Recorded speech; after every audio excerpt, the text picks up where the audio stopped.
Best get them back up by the house because I have to go and see what what mess they've created. Although it won't be a mess, will it? It's just they had fun in the hay last night, in the straw rather.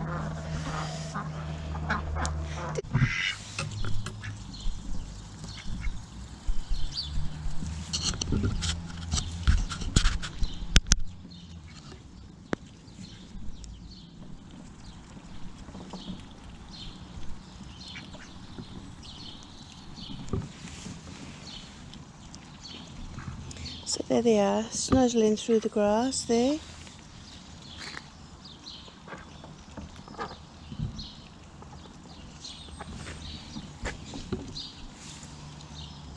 They're looking for worms and minerals and little stones. They need stones, small stones, because they don't have stomachs. They use their crop. That grinds their food. It's a muscle and it grinds their food, so they take down small stones that live in their crop, and the muscle contracts and whatnot, and then they absorb their food.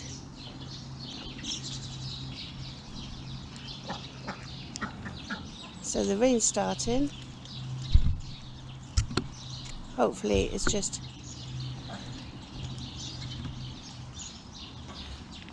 a little shower, I hope. We've had so much rain. Let's see if we can get these ducks into the garden now. Let's see if they'll behave for me. Go on, ducks. Come on. So, hello and welcome to Not Just About Ducks with Angela. This video request, well, it was requested. Somebody who's thinking about getting ducks has asked me to show my duck house and give any advice as is necessary, show you around it. Now this is a large, well, it's my large duck house. It's probably quite small in comparison to other duck houses. So let's get on. So my duck house was made by Davis Timbers in Cwmbran. My shed is a pen shed. It's an 8x6. As I say, Davis Timbers of Cwmbran made my shed for me. Yes, so they spoil me a bit, does Davis Timbers, in that if you tell them what you want it for, they will customize it for you, usually at no extra charge, i.e. they put, because they knew it was for my ducks, they put the cutest little duck door there, you see, which has its own fastener, so I can leave that open for the ducks to go in and out regardless of the weather.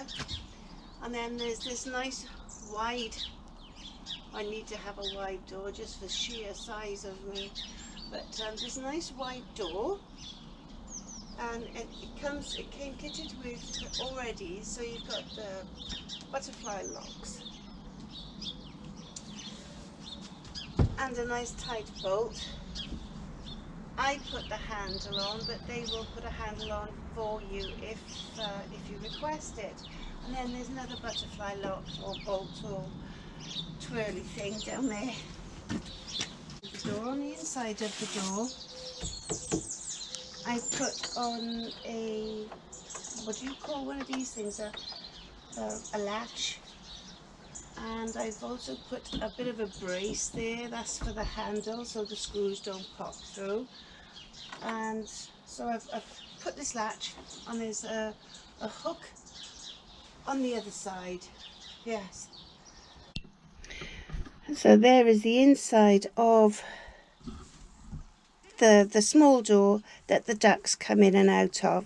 It's a hinge door, so I can close it up and lock them up at night, which you have to do. You know, Mr. Fox likes to chow on eggs or any other predators that you get in your area. You know, you have to make sure that you protect your animals from those predators, whether it's foxes or weasels or stoats or ferrets, whatever, because if they will get in if they can, and they won't just kill one duck or one chicken, or they will kill the entire flock, you know. So you've got to protect your animals from predation. I also frequently find eggs in this little bag of swish. It is what I use. The ducks seem to love it. It's chopped rape straw, but it's got lemon rind in it, so it's got a nice lemony scent.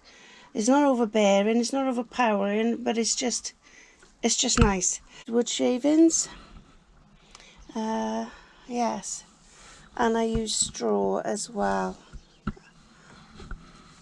So there we are. So there's the shelf I built there, and the vents. I don't know whether so I put a nice shelf there.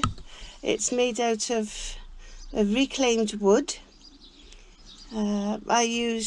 Somebody was getting rid of a pine bed, so I used slats for the shelving, and I used a 2x4 which was reclaimed from somebody who was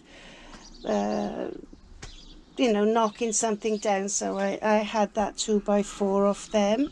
Birds, it's not very practical for ducks, but it will give them a drink of water. Ducks need to be able to dunk their heads in water, and of course that they can't do it with that, so they do need some form of bowl or whatever so that they can dunk their heads in, because they don't produce mucus like any other animals would.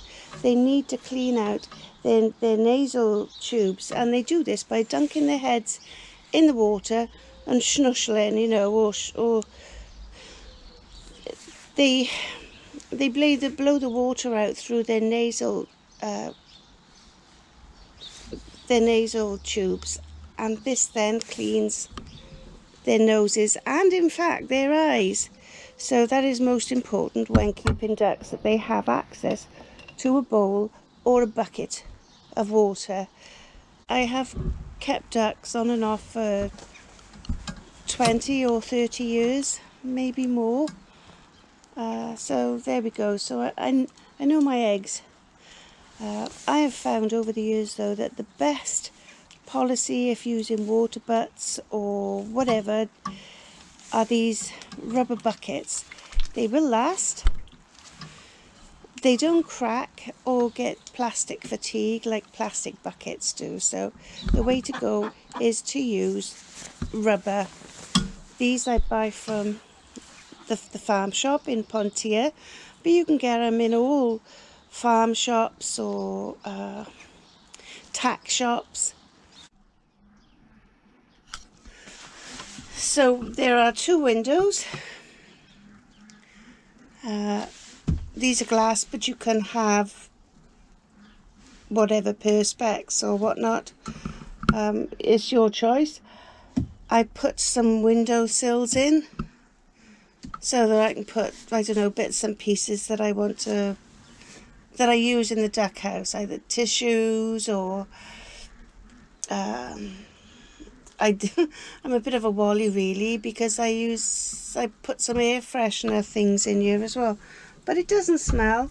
Not if you keep your duck house clean, and I do. So they like to lay behind there as well. This is what happens when you put a bale of straw where the ducks can reach. So I put the straw, my own fault.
So if you look, see there now, Forrest is dunking his head in the water.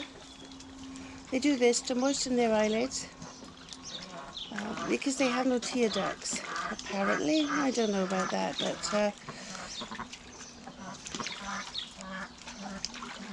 but it's kind of cute the way they wash their faces. Yes. So I'll go and shut their house up now to stop it getting damp in there. So you see, ducks are messy. They are very wet. Their poop can be quite smelly, especially first thing in the morning when they run out of their house and then do their poops, because they don't like to poop in their house. Josephine's been a good mum and taught them. So yeah, so there they are having their morning washes. Can't wait till the weather gets a bit warmer, and so I can put their paddling pool out more frequently, you know, but it's not a good idea in this weather. Plus, you know, the ground is so sodden, I haven't got a clue where to put it. But hey ho, there we go. So let's shut their house up and